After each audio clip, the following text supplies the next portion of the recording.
Hey guys, I'm Spica and this is Dig Debates. Each player gets a few minutes to debate over their prom, and you get to decide who wins in the comments.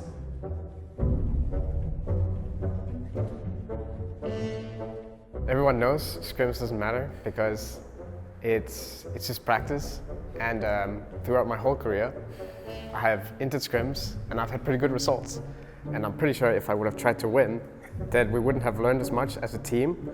So this is like, if you start winning scrims too much, then like you get confident and stuff and you get complacent. But if you just int really hard in scrims, then your team will feel like, oh man, like I need to play better, I need to try harder. So then by inting scrims, you're actually doing your team and everyone around you a favor. So yeah, scrims don't matter. I mean, I think every time I won LCS, I had like a really, really bad win rate. So that just proves my theory even more. Okay, so I think scrims do matter. I think they're really important for team bonding. I think you end up with a lot of like morale problems if you lose too many scrims, just because like people don't take it too well generally. I think everyone has more fun when you're winning, so then like your team is just gonna be like closer and more friendly.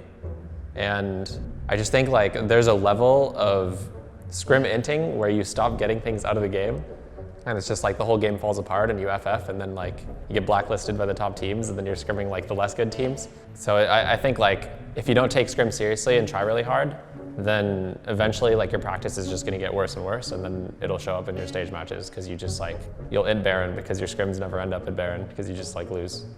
Well, I mean, I think if you have confidence issues because you're losing scrims, then you're just insecure.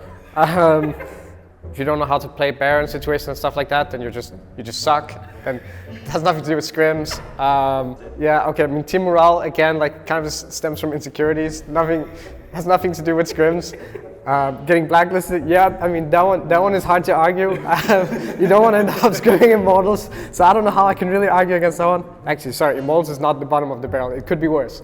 You could end up scrimming like Energy or something like that. Getting blacklisted is probably the worst one that could happen, yeah. But other than that, you want to lose scrims. I mean, I will say, like, if everyone had your mindset of inting scrims, then like the games might be a little bit unplayable. So I would say that for sure. And then I think like, I mean, I do just think like team vibes really matter, and like team confidence does matter. So it's like, it's really important to focus on those. I mean, it's like why we do team bonding things, play games together, you know, which I think is really important.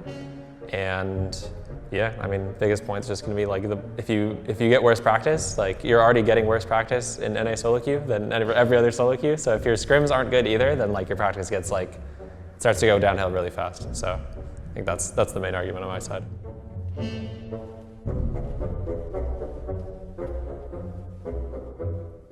Well, I think League is not a toxic game because League is simply like a vehicle for people to interact with each other, right? If you think about it, because honestly, every online game is toxic to a certain extent, right? I don't really think it's like a League-specific issue. Every online interaction can be toxic if you want it to be toxic, you know what I'm saying? So it's like what you make of it. Like if you want it to be a positive, you know, interaction, you can, right? So it just depends on the person. Well, I have fun when I play League, so there's that. Hey, shut up! It was a good argument. From my perspective, a lot of League of Legends players would win more games, myself included, if we just refused to surrender and just tried our best to win. I remember even when I was a worse player, like a couple of years ago, I just had like such a great mentality where I didn't interact with other people and I always tried my best no matter what, and I won way more games. I wouldn't consider myself to be a toxic player, but people in League of Legends would much rather build themselves up in-game, like egotistically, and try to place themselves on a pedestal above other players to sort of just, I don't know, I guess boost their ego rather than try their best to win the game. And this happens really, really often. I think people get into these just chat battles all the time, or when one thing goes wrong, they would rather argue about who was right and who was wrong than try to find a solution to the next play or whatever it might be. I think it's true that League of Legends is not like necessarily more toxic than other games, but the problems that League of Legends have been like, you know, they've existed for a long time, so. Well, Al said that when he was a worse player, right? He could just focus on himself and the game feels better, which means that it's not really the game issue, it's your personal issue, right? If you can do that every single game, then the game, you just perceive the game as like less toxic. So it's more about how you perceive yourself playing the game, like how much fun you're having. Because if you're not having fun, obviously you're gonna like, start being toxic, try to flame other people. But if you just focus on yourself purely, the game won't feel as toxic as before. I mean, I would still not consider myself to be like a toxic player, but what I notice is that I will try to, like back then, I would try to just do what I thought was best for the game, and I would try to accommodate people and their personality problems within the game.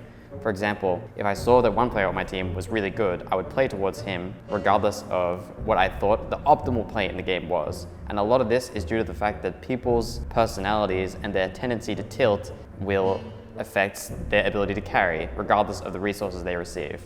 Okay. So, but is that a game issue, or is just well, online gaming issue? we're right? talking about toxicity within the community, which is a player issue, in my opinion. People and the players and the community as, like a macrocosm, like one player as a macrocosm of the whole community.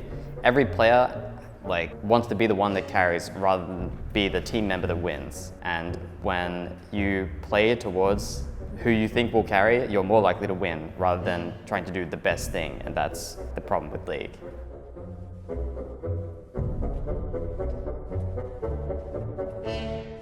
Well, I think you should always FF15 when the game looks lost, because number one, you save time, right? You don't want to waste a 40-minute game just to lose no matter what, because of course, it's already lost at 15 minutes. Number two, it's to save mental, right? Playing a game that is lost for an extra 15 minutes is extra mental damage. When you're in a gaming session, you want to have a good mentality throughout the whole session, right? You don't want one game just ruin your whole day. So you gotta, what's it called? What's the word? Like you gotta kill it before it grows. You know what I'm saying? And number three, it's just more efficient, right? More reps, more games, more LP. You leave the past behind and you just move forward. Like okay, I make a mistake this game. Let's just end it fast and go next, right? Number four, early game is the most important part of solo queue, right? Statistically speaking, teams that win early game win majority of the game. So you already know the outcome, the most likely outcome before or by like 15, 20 minutes, right? So if you're losing by 15 minutes, just FF, let it go, it is what it is. Well, I personally never FF, because if you FF, you lose, and I'm not a loser. I win a lot of games myself actually, so I'm not every any loser, so. Like I said, if you FF, you lose. That's bad for your LP gains, and I want LP. We all like LP. I love LP actually, personally, right? So it's really bad to surrender, then you lose LP. And we love LP, like I said, right? Obviously. Early game is most important, only because people have weak mentalities. I have good mentality myself. I'm strong mentality, right? Yeah, so very strong, tremendous. Exactly, for America. Anyways, like I said, hate FFing, because that way you never win games. And more practice as well. Queue times are really long these days, so if you FF, you spend more time in queues, which is bad practice for everyone, and we love good practice down here in America. Myself, I love solo queuing in my region, right? I love America too. I love America too, my region. Anyways, like I said, queue times really long in America. Solo queue times terrible these days, and I'll fix that, of course, if you vote for me in the election coming up. Anyways, never surrender. It's always bad. More practice, more LP. You can always win if you believe. Dude, he gotta got me in there. Like I was feeling it. I feel like I have to switch teams now. I think I have to switch teams now. Can I just switch teams? He got me. He got me, dude. He got me. I don't believe in what I said. He got me. Alright, so you get your time. Oh fuck. Don't FF? Or no. What the fuck am I arguing for? Always FF because the game is lost. No matter what, it's a schedule loss anyway. Just move on. I think there really isn't much more to say. That was absolutely pathetic from my counterpart. There's simply just no reason to FF games ever, and you can play out longer games, get more mechanical practice in team fights. Team fighting is a big part of the game. I'm a known team fighter myself, tremendous at team fighting. Positioning is great. Team fighting is the best part about the game. 5-5 is where the community comes together. Love team fighting. Late game, Eldrix, Barons, Souls. That's what I live for. I love Souls. I love Eldrix. Tremendous objectives. Absolutely amazing. This game is so, I can't swear, so amazing. Love this game. Late game is where it's at. And if you have FF15, you can never get late games. With Souls, with Barons, with Elders. Never surrender.